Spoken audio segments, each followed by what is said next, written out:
Good morning, students. I hope you all are home and safe.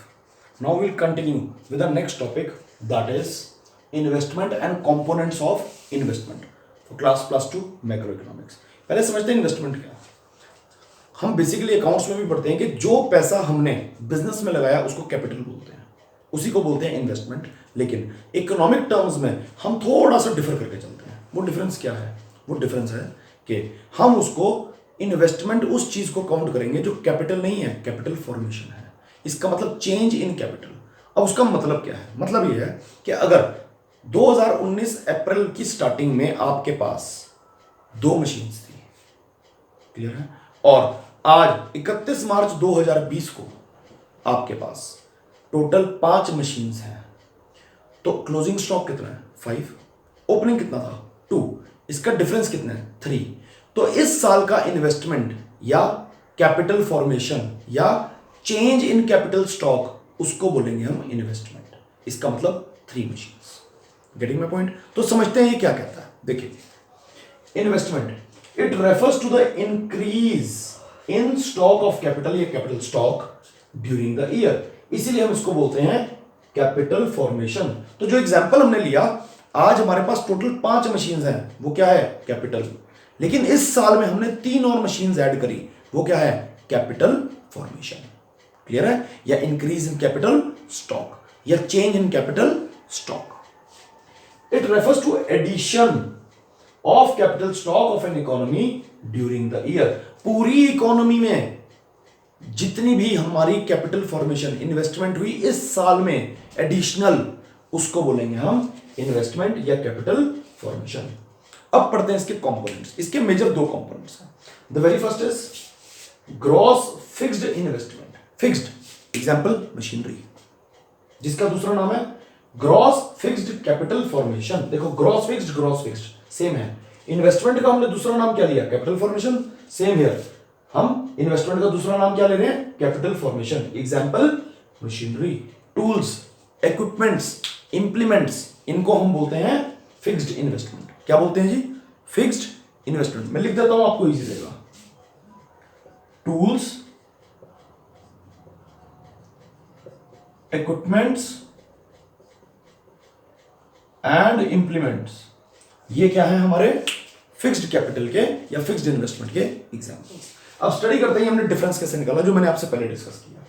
Stock of fixed asset eight the end of the year. And of the year यानी कि closing stock minus, ये हमारा minus है, stock of fixed asset eight the beginning of the year यानी कि opening stock, जो हम brought down या कैरी फॉरवर्ड करते हैं.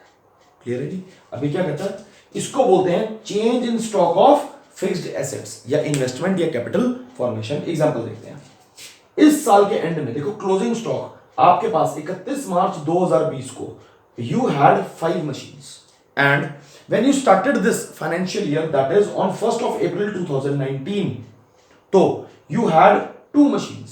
So the difference is 3 machines. So it means from 1st April 2019 to 31st of March 2020, you have added 3 machines. You have put in the money worth these 3 machines. So this is your gross fixed investment or gross fixed capital or capital formation or capital formation in the form of fixed assets. Right? Second आ गया बेटा हमारे पास inventory. अब inventory जो है वो 3 type की होती है. इन्वेंट्री 3 टाइप की होती है, जिसको हम लेमन लैंग्वेज में या इकोनॉमिक्स की भाषा में भी हम स्टॉक बोल देते हैं, अकाउंटिंग में भी स्टॉक बोलते हैं. राइट? वो कौन सी है? पहली होगी रॉ मटेरियल, जो भी कच्चा माल हमने खरीदा. सेमी फिनिश्ड गुड्स, जो हमने कन्वर्जन करी उसको सेमी फिनिश्ड गुड्स में. And finally the unsold stock of finished goods. I repeat, the unsold stock of finished goods.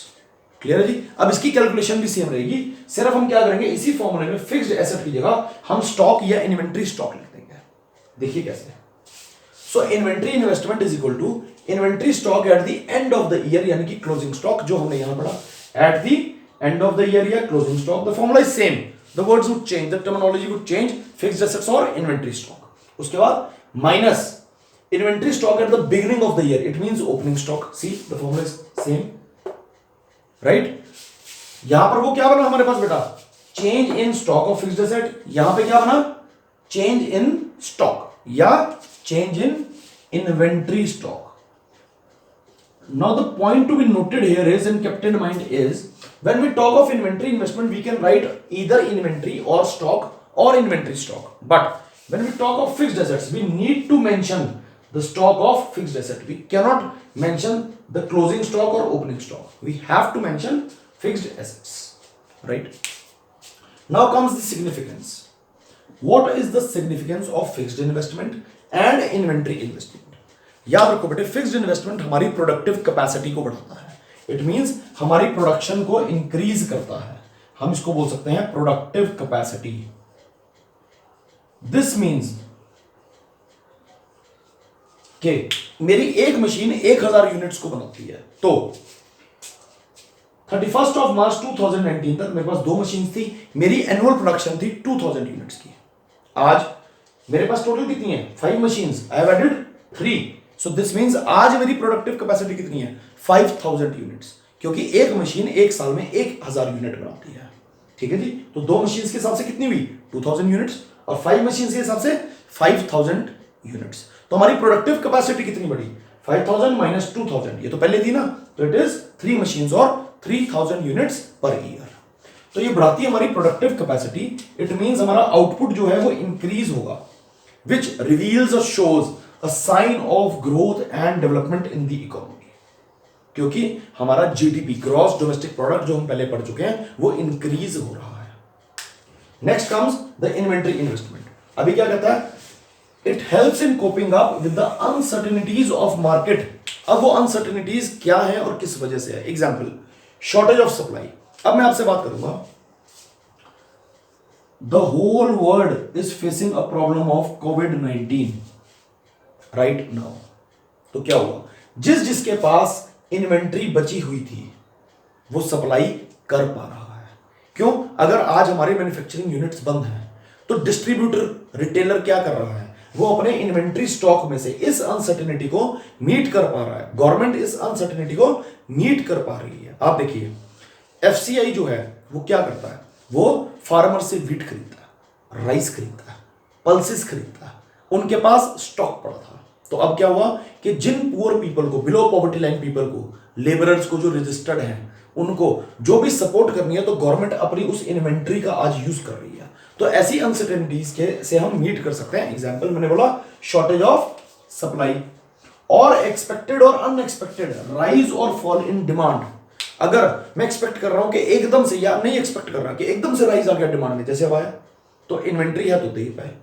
और अगर वो अनएक्सपेक्टेड फॉल है, ठीक है जी, तो भी ये इन्वेंट्री मैनेजमेंट ही हमें हेल्प करेगी. लेकिन हम इसमें जो प्रेफर करते हैं दैट इज अनएक्सपेक्टेड और एक्सपेक्टेड राइज. पर अगर वो एक्सपेक्टेड फॉल है तो हम अपना इन्वेंट्री कम कर देंगे. क्लियर है? अब ये बात ध्यान रखना, जो हमारा इस बार का पेपर आया मार्च 2020 में, उसमें जो न्यूमेरिकल था, उसमें स्टॉक जो आया है हमारा, वो आया है नेगेटिव में. क्या है जी? नेगेटिव में. इट मींस कि हमारे पास अनएक्सपेक्टेड या एक्सपेक्टेड फॉल था, तो हमें अपने इन्वेंट्री को कम करना पड़ा कि भैया डिमांड ज्यादा आ रही है, आई, लेकिन वो उतनी नहीं है कि जिससे हम अपनी वेरिएबल कॉस्ट पूरी कर पाए. तो हमने वहां पे शटडाउन पॉइंट तक ही सिर्फ अपनी प्रोडक्शन करी. So it was a problem with the students. वो सब सोच रहे थे कि स्टॉक नेगेटिव कैसे आ सकता है, right? So this is the thing. जब वो अनएक्सपेक्टेड या एक्सपेक्टेड फॉल भी है, तो हम क्या करेंगे? हम अपनी इन्वेंट्री खत्म करने की कोशिश करेंगे ताकि हमारा पैसा ना डूबे. क्लियर है जी? I hope you clear with this topic. Please note it down. It would help you out. Thank you. Have a nice day.